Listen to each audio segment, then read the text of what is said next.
भारत अपने रक्षा क्षेत्र में पूरी तरह आत्मनिर्भर बनने की दिशा में कदम बढ़ा रहा है। इसके तहत भारत अपना खुद का 5वीं पीढ़ी का एडवांस्ड मीडियम कॉम्बैट एयरक्राफ्ट विकसित कर रहा है, जो देश की हवाई ताकत को नई ऊंचाइयों पर ले जाएगा।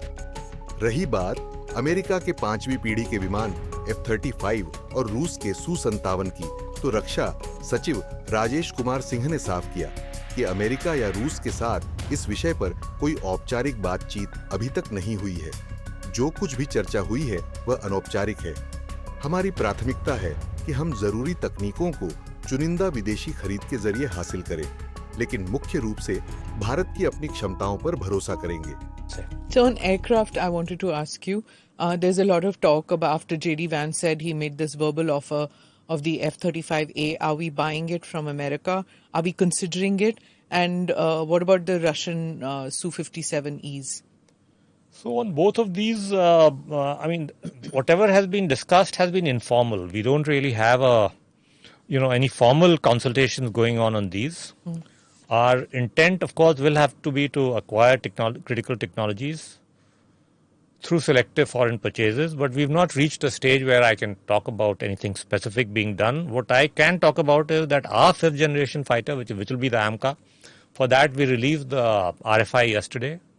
Our design wing of DRDO released it. For the first time, we've kept it open both for public and the private sector. The intent being that we need to have preferably at least 2 aircraft manufacturers in the country, if not more.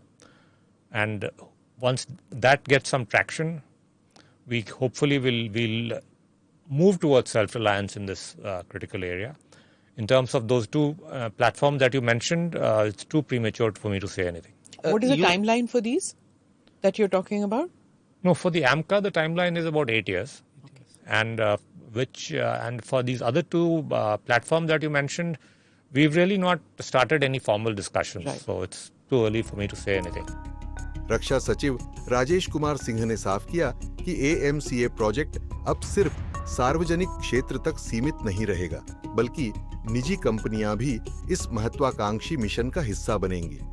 उनका मानना है कि भारत को कम से कम 2 aircraft निर्माता चाहिए, ताकि स्वस्थ प्रतिस्पर्धा से HAL जैसी सार्वजनिक कंपनियों को भी फायदा मिले। उन्होंने कहा कि हमने AMCA प्रोजेक्ट को पहली बार निजी और सार्वजनिक दोनों क्षेत्रों के लिए खुला रखा है। हमारा लक्ष्य है कि भारत में कम से कम 2 विमान निर्माता हों, ताकि आत्मनिर्भरता की दिशा में मजबूती आए। AMCA का लक्ष्य लगभग 8 वर्षों में इसे हकीकत में बदलना है। उन्होंने कहा, यह मॉडल निजी कंपनियों को स्वतंत्र रूप से जॉइंट वेंचर या कंसोर्टियम के रूप में बोली लगाने का अवसर देगा, बशर्ते वे भारतीय कानूनों का पालन करें। HAL भी इस प्रतिस्पर्धा से मजबूती हासिल करेगी। HAL के पास पहले से ही 6 साल का ऑर्डर बैकलॉग है, लेकिन प्रतिस्पर्धा से उद्योग को लाभ मिलेगा, क्योंकि कोई भी मोनोपोली बेहतर नहीं होती, चाहे वह सार्वजनिक क्षेत्र की ही क्यों न हो। रही बात AMCA प्रोजेक्ट की, तो ये न केवल भारत की रक्षा क्षमता को बढ़ाएगा, बल्कि देश को विश्व के प्रमुख विमान निर्माता देशों की कतार में भी ला खड़ा करेगा। यह भारत की मेक इन इंडिया और आत्मनिर्भर भारत की उड़ान को नई ऊंचाई देगा।